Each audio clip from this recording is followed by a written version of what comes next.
Sebelumnya, Assalamualaikum warahmatullahi wabarakatuh. Perkenalkan, nama saya Faradia Brigahina Murtanto. Saya perwakilan dari kelompok 4, ingin mempresentasikan hasil makalah dari kelompok kami yang berjudul Pengembangan Sistem Informasi Kesehatan Berbasis IoT untuk Pelayanan Pasien. Latar belakang dan urgensi digitalisasi kesehatan.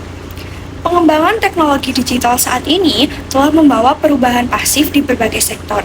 Namun, potensi inovasi di bidang kesehatan digital sebagian besar masih belum dimanfaatkan secara optimal. World Health Organization atau WHO sendiri terus mendorong pemanfaatan kekuatan teknologi digital dan inovasi kesehatan untuk mempercepat pencapaian kesejahteraan global. Oleh karena itu, digitalisasi dalam bentuk sistem informasi kesehatan masih menjadi kebutuhan krusial untuk mentransformasi pelayanan konvensional menjadi lebih modern, cepat, dan terintegrasi. Selanjutnya, tantangan nyata sektor pelayanan medis modern. Dalam realitas di lapangan, sektor pelayanan kesehatan saat ini sedang dihadapkan pada berbagai tantangan kritis yang kompleks. Beberapa di antaranya adalah fenomena proses penuaan pada manusia secara global, keterbatasan jumlah sumber daya tenaga keperawatan kesehatan, serta tren peningkatan biaya medis yang semakin mahal. Tantangan-tantangan ini menuntut adanya penyesuaian teknologi yang mampu memangkas birokrasi layanan, mengurangi beban kerja manual tenaga medis, serta menekan biaya operasional perawatan. Baik, izin melanjutkan, solusi melalui Internet of Medical Things. Sebagai jawaban atas tantangan tersebut, Internet of Things dalam sektor kesehatan hadir dalam bentuk Internet of Medical Things. IoT merupakan sebuah ekosistem yang mengintegrasikan objek fisik, perangkat lunak, dan perangkat keras medis untuk saling berinteraksi dan berkomunikasi jarak jauh melalui jaringan internet.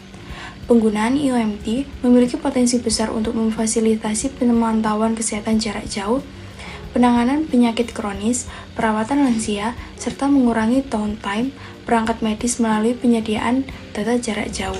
Isi dan peran sistem informasi kesehatan. Secara konseptual, sistem informasi kesehatan merupakan suatu sistem terpadu yang digunakan untuk mengumpulkan, mengolah, menyimpan, dan menyajikan informasi kesehatan. Peran utama SIK dalam mendukung pelayanan kesehatan yang efektif, efisien, dan berkualitas dengan menyediakan data pasien secara cepat dan akurat. Implementasi SIK terbukti mampu meningkatkan kualitas pelayanan medis, mengurangi kesalahan pencatatan manual, human error, serta mengoptimalkan koordinasi antara tenaga medis dalam pengambilan keputusan klinis. Integrasi sistem informasi kesehatan dengan IoT.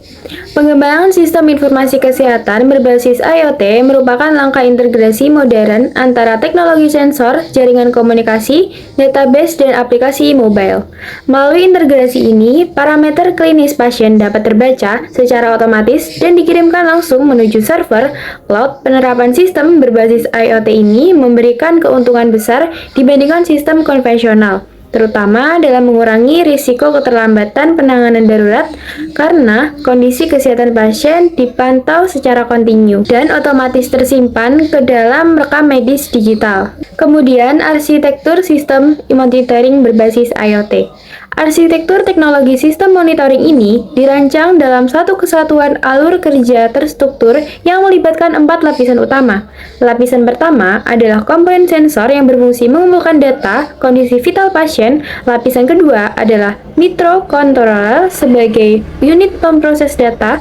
Lapisan ketiga adalah media komunikasi atau gateway internet yang bertugas mengirimkan data server atau cloud. Lapisan terakhir adalah aplikasi mobile atau dashboard sebagai media antarmuka untuk menampilkan media secara real time kepada pengguna. Selanjutnya akan dibacakan oleh rekan saya. Implementasi perangkat keras dan aplikasi Android.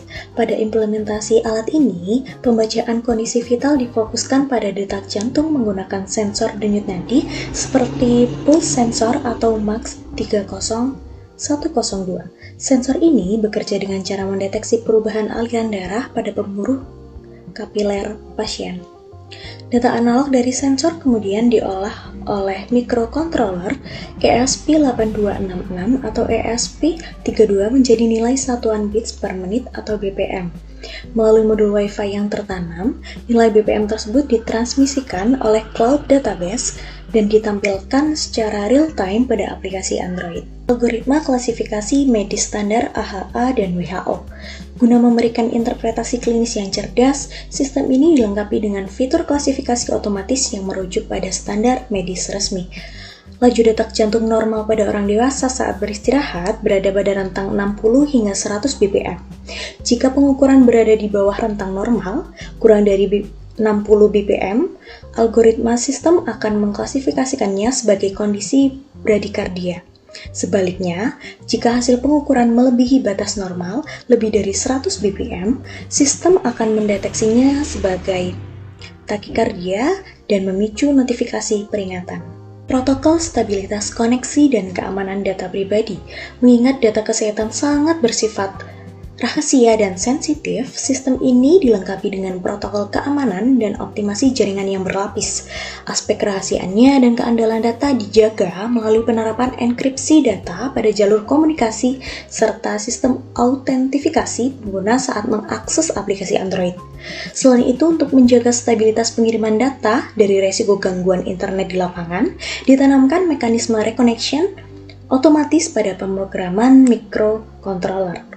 Selanjutnya yaitu kesimpulan, pengembangan sistem informasi kesehatan berbasis IoT ini terbukti menjadi inovasi efektif yang mampu meningkatkan kualitas pelayanan kesehatan melalui pemantauan kondisi pasien secara real-time, integrasi perangkat keras sensor, microcontroller, jaringan internet, dan aplikasi Android berhasil diwujudkan untuk melakukan pemantauan detak jantung secara efisien dan aman.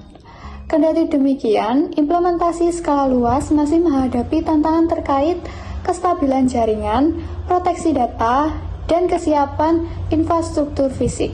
Selanjutnya yaitu ada saran sebagai rekomendasi penutup, fasilitas pelayanan kesehatan diharapkan dapat mulai mengadopsi sistem informasi berbasis IoT ini secara bertahap sesuai kesiapan infrastruktur. Bagi pengembangan sistem, penguatan enkripsi data dan autentikasi pengguna wajib diprioritaskan demi mencegah kebocoran data rekam medis pasien. Selain itu, pemanfaatan sistem berjalan optimal. Untuk pengembangan ke depan disarankan memperluas fitur dengan menambah sensor parameter lain seperti tekanan darah, suhu tubuh, dan kadar oksigen.